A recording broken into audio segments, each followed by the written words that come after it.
welcome to Tales of Honor Podcast, a podcast dedicated to telling the true stories of the Congressional Medal of Honor.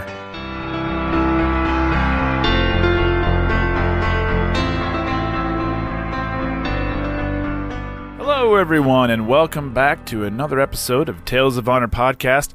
I'm your host, Christoph Ambrosch, and today's episode is episode 63, and it's once again in Vietnam, and it's being brought to you today by my good friends over at Sunrise Linens. They're a vintage vibe clothing business that offers quality handmade clothing right here in the good old US of A. Visit their store at etsy.com/shop/Sunrise Linens, and be sure to enter the promo code TOH25. TOH25 for 25% off your order, and be sure to follow them on Facebook and Instagram for new items, new promotions, and all other good stuff. Sunrise Linens for nostalgia and wandering. And now, a tale of honor. Charles Q. Williams was born on the 17th of September 1933 in Charleston, South Carolina. After school, Charles had joined the U.S. Army in 1953 and went on to serve as a paratrooper in a heavy weapons company.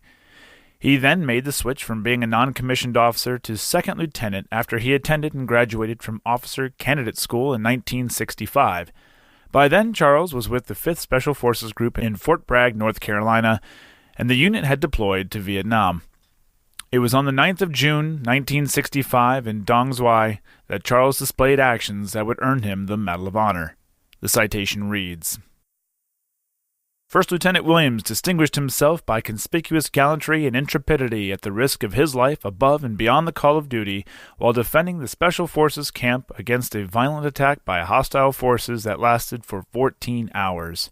First Lieutenant Williams was serving as executive officer of a Special Forces detachment when an estimated Viet Cong reinforced regiment struck the camp and threatened to overrun it and the adjacent district headquarters. He awoke personnel, organized them, determined the source of the insurgents' main effort, and led the troops to their defensive positions on the south and west walls. Then, after running to the district headquarters to establish communications, he found that there was no radio operational with which to communicate with his commanding officer in another compound. To reach the other compound, he traveled through darkness, but was halted in his effort by a combination of shrapnel in his right leg and the increase of Viet Cong gunfire. Ignoring his wound, he returned to the district headquarters and directed the defense against the first assault.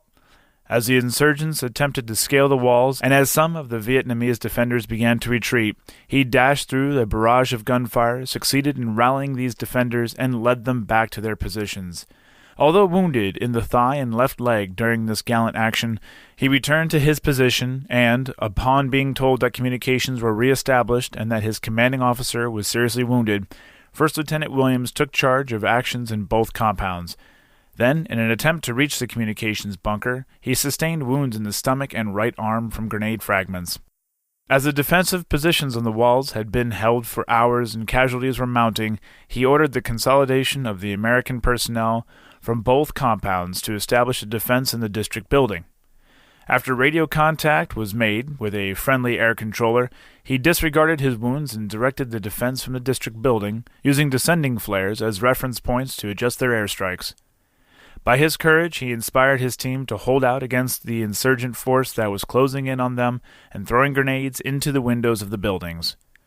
As daylight arrived and the Viet Cong continued to besiege the stronghold, firing a machine gun directly south of the district building, he was determined to eliminate this menace that threatened the lives of his men. Taking a 3.5 rocket launcher and a volunteer to load it, he worked his way across open terrain, reached the berm south of the district headquarters, and took aim at the Viet Cong machine gun 150 meters away. Although the sight was faulty, he succeeded in hitting the machine gun. While he and the loader were trying to return to the district headquarters, they were both wounded. With a fourth wound, this time in the right arm and leg, and realizing he was unable to carry his wounded comrade back to the district building, First Lieutenant Williams pulled him to a covered position and then made his way back to the district building, where he sought the help of others who went out and evacuated the injured soldier. Although seriously wounded and tired, he continued to direct the airstrikes closer to the defensive position. As morning turned to afternoon and the Viet Cong pressed their effort with direct recoilless rifle fire into the building, He ordered the evacuation of the seriously wounded to the safety of the communications bunker. When informed that helicopters would attempt to land as the hostile gunfire had abated, he led his team from the building to the artillery position, making certain of the timely evacuation of the wounded from the communication area and then on to the pickup point. Despite resurgent Viet Cong gunfire, he directed the rapid evacuation of all personnel. Throughout the long battle, he was undaunted by the vicious Viet Cong assault and inspired the defenders in decimating the determined insurgents. First Lieutenant Williams' extraordinary heroism are in the highest traditions of the U.S. Army and reflect great credit upon himself and the armed forces of his country. Charles had been promoted to First Lieutenant prior to receiving the Medal of Honor, which he received from President Johnson in a ceremony at the White House on the 5th of July, 1966. Before retiring from the Army, Charles had reached the rank of Major and was later featured in a comic book series called Medal of Honor. This was a 4-issue comic book that featured Charles in April of 1994, as well as Desmond Doss. Charles Q. Williams died at the age of 49 on the 15th of October, 1982, and is buried in Arlington National Cemetery, Section 65, Lot 1471. And that was A Tale of Honor. Thank you so much for listening to Tales of Honor podcast. And if you like this podcast, please be sure to leave a nice review, a good rating, and tell a friend. Tell 2 friends. If you have 3 friends, please tell all 3 of them. You can see more information on Facebook and Instagram and at talesofhonorpodcast.com. Also on talesofhonorpodcast.com are all the episodes in case you know someone who may not be tech savvy and doesn't know how to download an app like Apple Podcasts or Spotify, and they can listen there, as well as donate to the Congressional Medal of Honor Society. If you have any questions or comments, you can send them to talesofhonorpodcast@gmail.com. And until next time, I'm Christoph Ambrosch. Thanks for listening.